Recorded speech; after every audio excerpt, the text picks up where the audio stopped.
juntos cantando la alegría de vernos unidos en la fe y el amor, juntos sintiendo en nuestras vidas la alegre presencia del Señor. Saludos amigos, de nuevo nos encontramos en este espacio de reflexiones pastorales, a la vez que les invito a suscribirse al canal y compartir con otros hermanos para que este mensaje pueda llegar a muchos más. Estamos ya a la mitad del primer mes de este año 2023 y la liturgia de hoy hace referencia a la celebración del domingo pasado del bautismo de Jesús. Se va integrando Jesús como uno más en el colectivo de todos aquellos que escuchaban la invitación del Bautista a la conversión. Él, que no había cometido pecado, asume nuestra condición, carga con todos nuestros errores e infidelidad. Y él, a pesar de su inocencia, pasaba desapercibido entre la gente como uno de más. Hoy, Juan el Bautista da un paso posterior, dejándonos su testimonio personal sobre aquel a quien había bautizado. Nos invita de este modo a superar esa superficialidad en que nos envuelve y sumerge con frecuencia la inercia de nuestra rutina religiosa, y pretende adentrarnos en una espiritualidad más consciente y viva, fundamentada en la sólida identidad cristológica de Jesús, a quien hemos confesado como tal el día que fuimos consagrados en nuestro bautismo. Una primera lectura de hoy del profeta Isaías, aquel mismo que nos acompañó en el tiempo de Adviento y que ahora sigue hablándonos en el capítulo 49 del verso 3 al 6.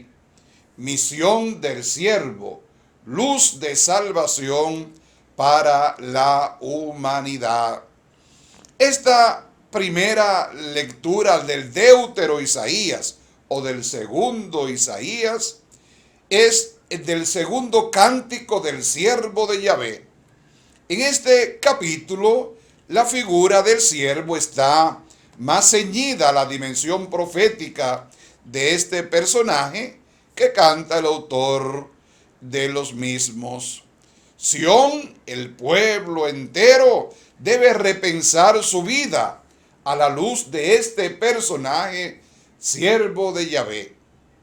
Sabemos que estos cánticos representan una de las cumbres teológicas del Antiguo Testamento.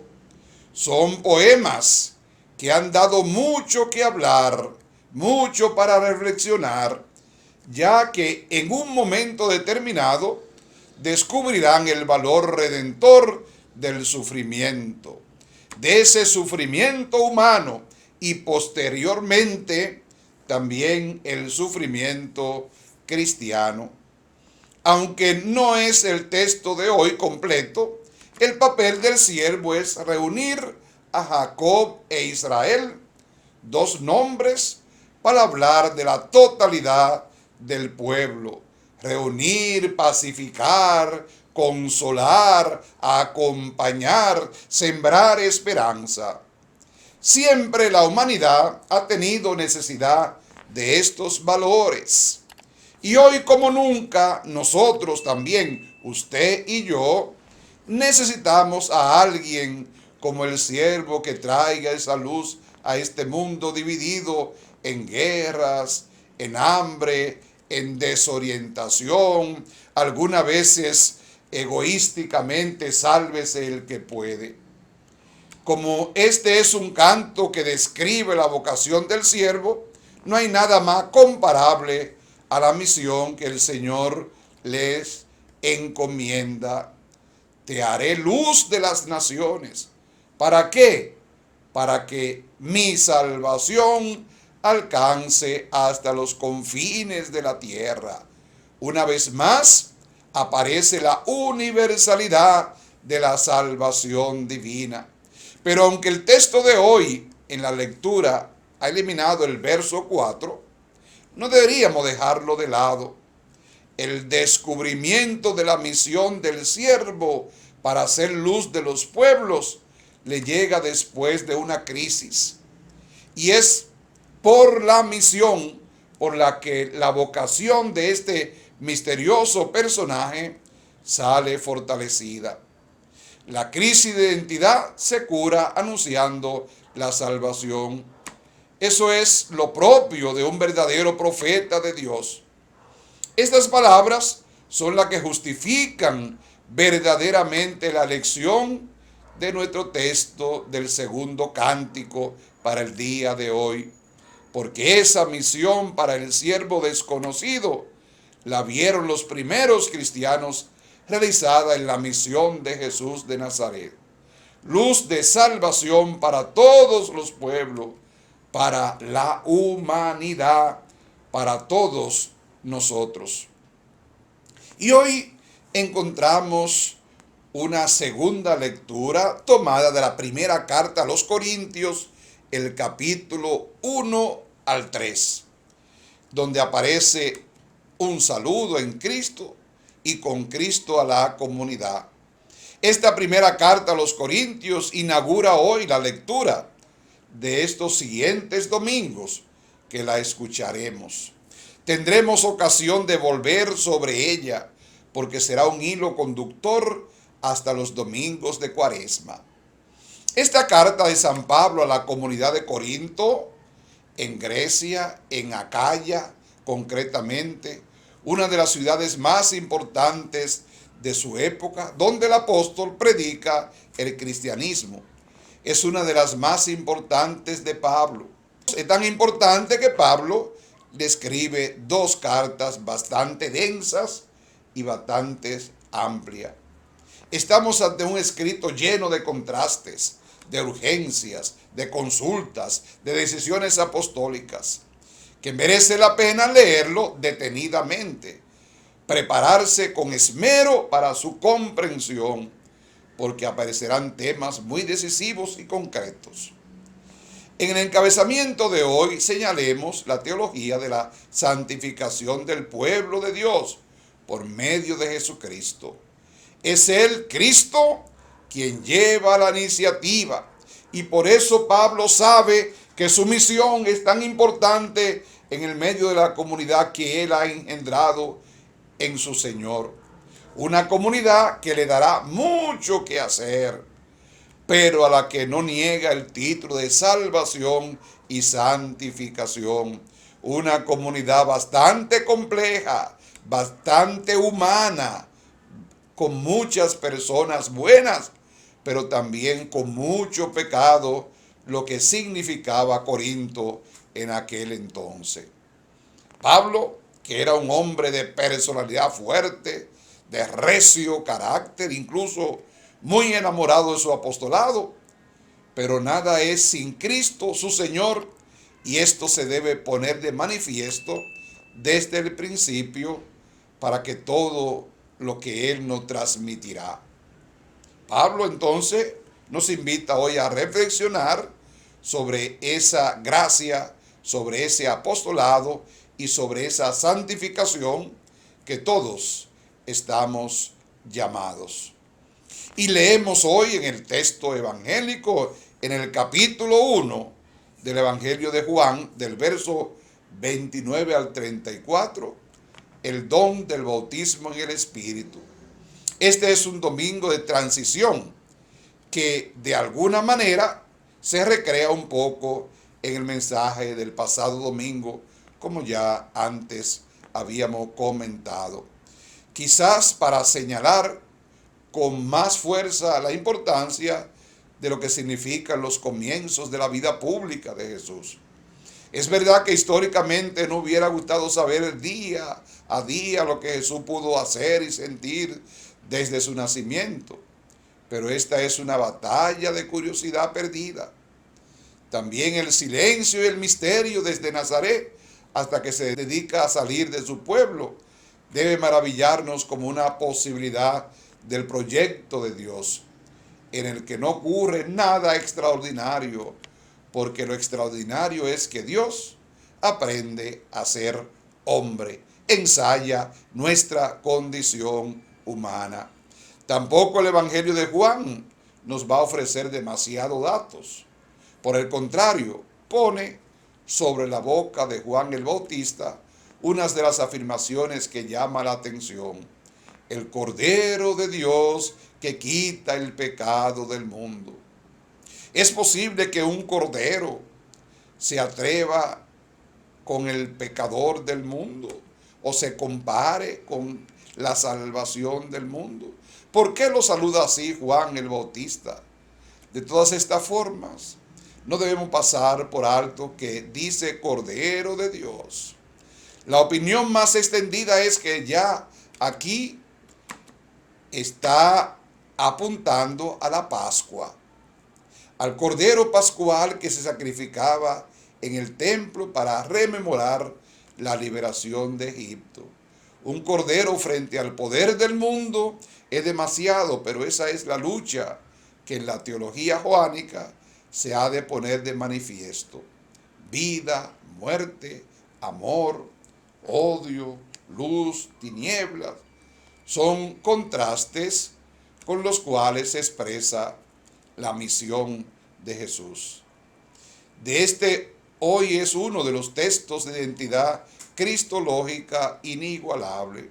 Su lectura se puede dividir en dos, del verso 29 al 31 y el 32 al 34. Sabemos que el Evangelio de Juan no se anda por ramas en lo que se respeta a las afirmaciones cristológicas de títulos sobre Jesús. Por eso se ha dicho con razón que las afirmaciones del Evangelio de Juan responden a una época bien tardía del Nuevo Testamento. Esto no significa que se haya desfigurado la base histórica del cristianismo primitivo, simplemente que se dan pasos muy avanzados. Efectivamente sabemos que en el Evangelio de Juan tampoco es el resultado de una mano sola en su redacción o confección, sino de varias manos, de varias épocas, a la vez que se perciben polémicas y otras cosas semejantes. El texto de hoy es típico en este sentido. El contraste entre Juan y Jesús es tan patente como si se descubriera el amanecer y el mediodía, entre las sombras y la luz, entre el agua y el espíritu. En el texto queda patente que Juan actuaba por medio del bautismo de agua para la conversión. Qué bueno es enfatizar este elemento. Juan tenía un bautismo de agua. Jesús se le quiere afirmar que trae el bautismo nuevo, el bautismo que usted y yo hemos recibido. Y es radical en el Espíritu. En el Espíritu. El mismo Juan lo reafirma. Después de mí viene uno que le va a bautizar con Espíritu Santo y fuego, para la misma conversión y para la vida. Esto es muy importante tomarlo en cuenta. Es interior y profundo. Sin el Espíritu todo puede seguir igual, incluso la religión más acendrada. Esto es lo que el texto joánico de nuestro evangelista quiere subrayar, y el hecho de que los presente al principio como un cordero indica que su fuerza estará en la debilidad e incluso en la mansedumbre de un cordero, signo bíblico de la dulzura, dispuesto a ser degollado, en definitiva, el pecado absoluto del mundo. Será vencido por el poder del Espíritu que trae Jesús el bautismo nuevo, el bautismo de agua puede y tiene sentido, pero para significar el bautismo, el sumergirse en el Espíritu, no en el agua. Por eso Pablo también lo reiterará. En Cristo hemos sido sumergidos, bautizados en Espíritu Santo y fuego, no simplemente en agua. El agua es un símbolo, sobre todo joánico. El sumergirse en el Espíritu de Dios que trae Jesús. Probablemente se quiera combatir a algunos discípulos de Juan el Bautista que pertenecían a la comunidad joánica y necesitaban un testimonio de esta envergadura porque todavía no habían comprendido verdaderamente el papel del Bautista como anunciador del verdadero Mesías, como preparador. No tiene sino agua para purificar Juan ante Jesús, pero eso es muy poca cosa para purificar corazones. Así lo reconoce solamente el Espíritu que ha recibido y trae Jesús, que es capaz de lograr ese cambio en lo más íntimo de nuestro ser y en lo más íntimo de nuestra voluntad. Se requiere poner de manifiesto, pues que Juan el Bautista pide a sus discípulos que desde ahora lo dejen a él y sigan al que se atreve a llamar Cordero de Dios, Hijo de Dios. Su papel está cumplido. Sabe ser amigo del esposo, como se dirá en otra ocasión. El humilde marco de nuestra condición humana, la figura de Jesús ha quedado impresa en múltiples imágenes y representaciones simbólicas de la tradición bíblica, lo que configuran el ícono de Jesús que nos ha dejado el testimonio del Bautista, el persistente al Cordero de Dios, el portador del Espíritu, viene a ser como esas pequeñas señales de diversas formas y colores que componen cualquier mosaico. Todas ellas importantes, pero nunca exclusiva ni decisiva al margen de las demás. Los mortales, desde el diminuto y recortado marco de nuestra experiencia personal, apenas si lo logramos asomarnos al trascendente misterio de Dios hecho carne. Hemos de contentarnos con pálidos reflejos, como los destellos de la estrella de Belén, si queremos orientarnos y movernos en medio de la oscuridad de la noche. De ahí que el evangelista Juan pretenda introducirnos en el exigente dinamismo de una fe que afronte de cara a la eterna, a la radical pregunta de Jesús a sus discípulos: ¿y vosotros, quién decís que soy yo? Si olvidamos el penetrante ícono teológico que nos ha regalado el testimonio del Bautista, malamente podremos comprender y seguir de cerca el callado del sentido, podremos seguir de cerca el calado del sentido religioso que entrañan los diferentes relatos evangélicos, y que Jesús en su cercanía trasciende, y cuando podamos pensar y decir de él. Por eso mismo se nos hace tan familiar la suplicante exhortación de Pablo: que Cristo habite por la fe en vuestros corazones, que viváis arraigados y fundamentados en el amor. Así podréis comprender, junto con todos los creyentes, cuál es la anchura, la longitud, la altura y la profundidad del amor de Cristo. Un amor que supera todo conocimiento y que os llama de la plenitud misma de Dios. Súplica que sintoniza con la dócil actitud reverencial bellamente expresada en el villancico navideño: venid fieles todos, postrémonos humildes delante de Dios, hombre, venid y adoremos al Rey y Señor. Que durante esta semana y siempre podamos dejarnos guiar por ese Cordero de Dios. que sepamos diferenciar lo que son los medios y los fines para que el Señor realmente nos ayude a vivir la vida internamente, siempre en su presencia. Feliz semana para todos. Somos la iglesia peregrina que él fundó, somos un pueblo que camina sin cesar, entre cansancios y esperanzas hacia Dios, nuestro amigo Jesús nos llevará. Juntos cantando la alegría de vernos unidos en la fe.